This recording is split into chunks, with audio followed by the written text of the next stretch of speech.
Have you ever noticed that at work, the people who are always available often end up being the most undervalued? It sounds contradictory, but it's true. Constant availability, the habit of always saying yes, replying instantly, and over-explaining weakens your image, and most people don't even realize it. A study published in the Harvard Business Review found that professionals who maintain a certain degree of inaccessibility are perceived as more competent and confident. The same applies in personal life. Think about someone you know who never sets boundaries, always available, always ready to help, even when exhausted. Over time, people stop asking if they can help, they simply expect it. Imagine every time your friend texts you, you reply within seconds. At first, they may appreciate it, but soon it becomes the norm. And if you ever delay your response, they start to demand it. What once was goodwill turns into obligation, and that's when the balance breaks. You're always there, but people start listening to you less, considering you less, because constant access creates familiarity, and familiarity, when overexposed, breeds devaluation. The human brain links rarity with value. If you're always around, always reachable, your presence stops feeling special. The truth is, excessive availability isn't empathy, it's a lack of boundaries. And the one who never sets boundaries eventually loses their space, their voice, their inner compass. But how do you change that without seeming cold or distant? There's a clear difference between being present and being available, and understanding that difference changes everything about how you connect with people. Presence is about impact. It's when your position, your words, and even your silence carry weight. Availability is when you're at everyone's service, even at the cost of your peace. Picture two people in a meeting. One speaks rarely, but when they do, everyone listens. Clear, confident, composed.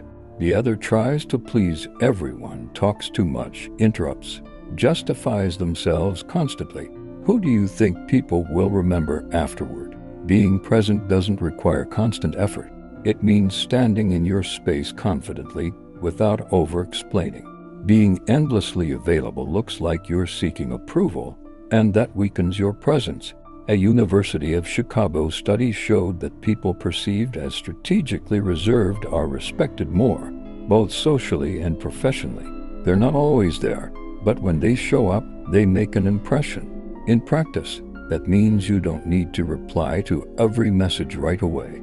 You don't have to accept every invitation or be part of every conversation. Your selective absence can be just as powerful as your presence. When you learn to be memorable without being omnipresent, you start shaping your own image. The desire to be liked seems harmless. After all, who doesn't want to be accepted and appreciated? But when that desire becomes a need, it turns into an emotional trap that constantly pushes you into the background. Many people spend their lives avoiding conflict, saying yes when they want to say no, smiling for peace while burning out inside. That's not empathy, it's self-erasure. Take Anna, for example, a skilled professional everyone loved at work. But behind the praise was constant exhaustion. She took on extra work, unrealistic deadlines, never said no. Eventually, people saw her as the one who handles everything, not because they valued her, but because they knew she wouldn't refuse. The result? Burnout, a breakdown, and a long road to recovery. There's even a name for this pattern: fawn response, a stress reaction where people please others to feel safe. It's an unconscious mechanism, but a common one. Research published in Psychology Today shows that people with this behavior often struggle to set boundaries and attract unhealthy relationships. The real danger is that, living for approval, you lose connection with yourself. You stop hearing what you want, what you need, what you feel. You start living for others' expectations and gradually lose control over your life. The good news: you can change it. Silence, when used wisely, is a powerful form of emotional authority. In a world where everyone rushes to justify and defend themselves, the one who knows how to remain silent stands out and earns respect. Take Raphael, for instance. During a tense meeting, He was unfairly accused of a mistake he didn't make. Everyone expected him to defend himself immediately. Instead, he stayed silent. He listened, observed, and 2 days later presented solid evidence that cleared him completely. The result? He was promoted because he showed restraint, emotional intelligence, and strategic thinking. This isn't passivity. It's choosing the right moment to act. Strategic silence shows maturity, self-confidence, and control. It also disarms those who try to provoke you. A Columbia University study found that in conflict situations, people who use strategic silence are perceived as more competent and trustworthy than those who react impulsively. Silence creates space for thought, breaks the expectation of instant reaction, and often flips the dynamic entirely. When you don't react impulsively, you show that you can't be manipulated, that your energy isn't up for grabs. It changes how people treat you. Many think setting boundaries means giving long speeches or explaining how to treat you. But in truth, the strongest boundaries are lived, not spoken. Take Julia. She used to reply to work messages anytime, even at night. Then, one day, without any announcement, she just stopped. She replied only during work hours, no explanations, no excuses. At first, people found it odd. Then they stopped expecting it. Effective boundaries don't need to be discussed, they're practiced. This applies to all areas of life. You don't have to explain why you skip some events, reject certain behaviors, or distance yourself from people. When your actions are consistent, people understand, even if they don't agree. According to the American Psychological Association, people who maintain strong, consistent boundaries experience less chronic stress and greater life satisfaction. Because boundaries protect you, they filter what reaches you and, most importantly, what stays in your life. Boundaries aren't about controlling others. They're about protecting your time, your energy, your emotional well-being. There's a fine line between self-control and emotional suppression. Knowing where that line lies is key to maintaining emotional health without losing your strength. Self-control means choosing your reaction. Suppression means hiding your feelings out of fear of disapproval. The difference lies in intention and outcome. Take Marcus.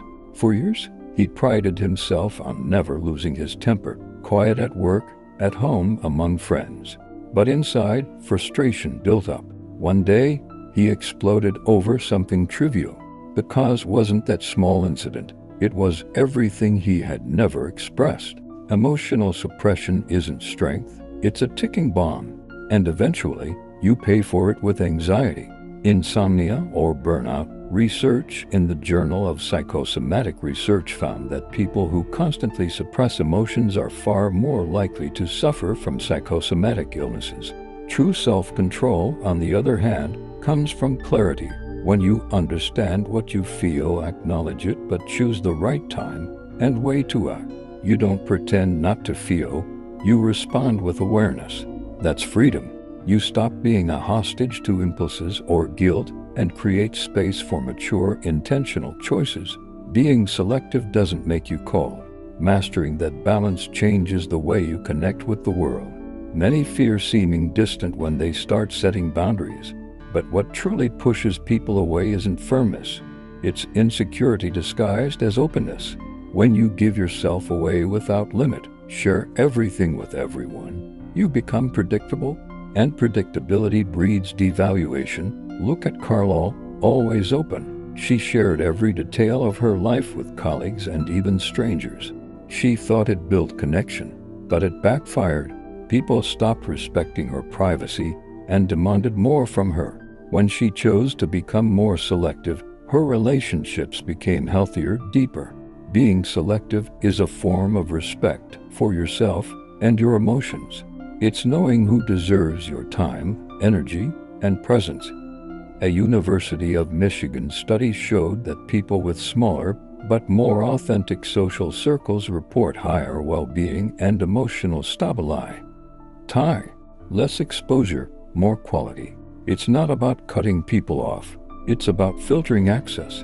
Not everyone needs to know what you think, feel, or plan. When you start choosing what to reveal and to whom, you take back control of your emotional world. Saying no is one of the simplest yet hardest acts, especially when the opportunity seems good but doesn't align with your values. Take Enrique. He was offered a promotion with higher pay, but also more work, more stress, no extra support. He hesitated. He wanted growth but understood the cost. After reflection, he declined, not from lack of ambition, but from clarity. He chose to wait for something that truly matched his goals. Many say yes to things that drain them just to avoid disappointing others or missing a chance. But saying yes to what exhausts you is a direct path to burnout. Research from the University of California found that people who struggle to say no experience more stress, anxiety, and self-esteem issues, because every forced yes is a small betrayal of your own needs. Saying no when necessary is self-preservation. It's recognizing your energy is finite, your time valuable, your well-being non-negotiable. And here's the paradox. When you start saying no with confidence and respect, people take you more seriously. They stop pushing, start evaluating their requests, and often respect you more. Many live on autopilot, reacting to everything, replying instantly, apologizing even when they've done nothing wrong. This drains you and strips away control over your life. Take Felipe. Whenever someone criticized him, he immediately justified himself. Whenever someone disagreed, he rushed to explain. Over time, he realized he was living in reaction to others' emotions. So he changed. He started pausing before responding, and everything shifted. His confidence grew, his conversations became balanced, and people began to see him as composed and self-assured. That's the key. When you react on impulse, you hand your emotional control to others. But when you choose how and when to respond, you take it back. The American Management Association found that leaders who remain calm under pressure are perceived as more effective and reliable. And that principle applies everywhere, at work and love and life. The shift from reactivity to strategy begins with small decisions. You don't need to respond to everything right away. You can breathe, reflect, and if necessary, reply with clarity. Sometimes silence is the smartest response. Sometimes it's postponing the conversation until you're centered again. It doesn't happen overnight. It starts with awareness. You don't owe a reaction to everything. You're here to choose your battles, protect your energy, and live with intention. Being unavailable, in the healthy sense of the word, is one of the most powerful ways to strengthen your self-worth. Because when you stop bending yourself to please others, you start living from your own value, not from the need for validation. Take Larissa. For years, she thought she had to always be online, always respond, always participate, until she burned out. Then she made a change to show up only when she truly wanted to, not out of obligation, but choice. The result? Some people drifted away, others began respecting her space, and most importantly, she started respecting herself. That's the power of conscious unavailability. You stop attracting relationships built on need and start building connections based on authenticity. The people who stay are the ones who value your presence, even when it's not constant. Research from Stanford University found that emotionally autonomous people earn more respect and experience greater satisfaction in relationships because they don't shrink to fit into others' expectations. They create their own space, and that shift changes not only how others see you, it changes how you see yourself. When you realize you don't need to be understood to have value, you become free. When you understand that not every criticism deserves an answer and not every silence is weakness, that's maturity. Being unavailable means being selective about what deserves your energy. It's knowing that your time, your emotions, and your peace are precious, and not everyone should have access to them.